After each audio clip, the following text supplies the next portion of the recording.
Hello friends, today's topic, if I invest profits in stocks, do I need to pay tax? I am Dr. Bharath Chandra. Purpose of the video is financial education of society. All of you know that whatever questions we receive in email and in chat box, very often we make videos if those questions are very useful and we find that by answering that question, large number of people will be benefited. The question that we got in full form was, if I sell some shares in which I made profits and reinvest the money in another share, do I need to pay capital gains tax? Our comments are as follows. Number one, irrespective of what is done with the money, once you book a profit in short term, you need to pay 20% tax on the capital gains. At the time of selling, you may immediately invest in another stock. However, by the end of the financial year, tax on the total profits realized, booked, has to be paid. Second question is as follows. Just like Nifty 50 stocks, can we invest in some Nifty next 50 stocks also? Our comments. Number one, Nifty 50 stocks are the largest 50 stocks based on free float market cap. Similarly, Nifty next 50 stocks contain stocks 51 to 100 based on free float market cap. Number two, there are fundamentally strong stocks in Nifty Next 50 index too.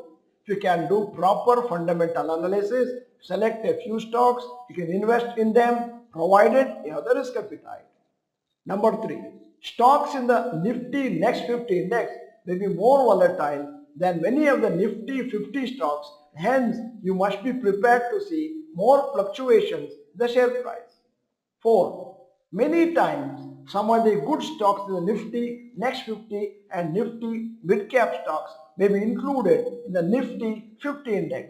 This journey can be very rewarding for an investor. Number 5. However, please note that not all mid and small cap stocks become large cap. The next question is as follows. Sir, in IT returns, I have shown income as 4.5 lakhs. But can we invest 10 lakhs in stock markets? Is this a problem? Our comments. Number one, what income you declare in a particular year is the income you have earned in that particular year only. Number two, it does not mean that you have only that amount of money with you. It's possible that you could have saved money from previous year's income as well, which you may be investing at one shot later. Number three, so long as you declared your income in the IT returns honestly over the years, there is no problem in investing a higher income than your yearly income in stocks. 4. For example, you may have saved a total of 10 lakhs in the last 3 financial years out of the total income of 15 lakhs. You might have kept the money in the bank and now may be investing in stocks as lump sum. Next question of this episode is, if I have 100 crores worth of stocks in my demat, will there be any problem? Our comments are as follows. Number one, irrespective of the value of the holdings in your demat account, you can continue to transact in the same demat account and trading account that you use right now. 2. Just ensure that the company is one of the reputed brokerage companies. Anyway, the share will be held by one of the depositories such as CDSL, NSDL, so it is safe since depositories are quasi-government institutions. 3. Many people have a misconception that if we have a large value of shares, it is not safe, hence we must invest a limited amount in stocks. Just like you may own real estate worth multiple crores, you can hold stocks, mutual funds of any amount as long as you have declared income correctly in your IT returns over the years. Number 4, in fact, having properties worth crores is more unsafe compared to holding stocks of huge amount, since usually nobody will know the value of your stocks holding and it cannot be seen physically by outsiders. 5. Also, shares have to be bought in demat form itself. There is no other way to transact in stock markets.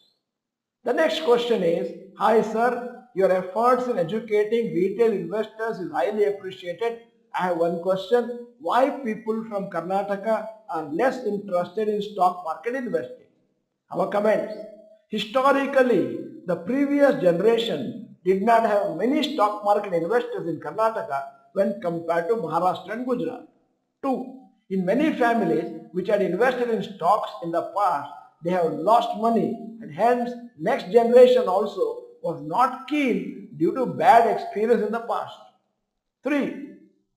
Gradually, with more financial awareness by us and others, more and more Kannadigas will enter stock markets in the coming years. However, if they enter stock markets with the idea of creating wealth in the long term, they are more likely to be successful. However, most investors are entering markets with the idea of making quick money from intraday and FNO. Such investors will exit the market also quickly after they make losses. End of the video, here's the question. After you have entered stock markets, have you personally encouraged your siblings or your cousins to start investing too? You may type yes or no. In case you are not the member of this channel, this is the time to subscribe. Press the bell icon, send the video to all your friends. The video is good, press the like button. Thank you for watching. Bye bye. All the best.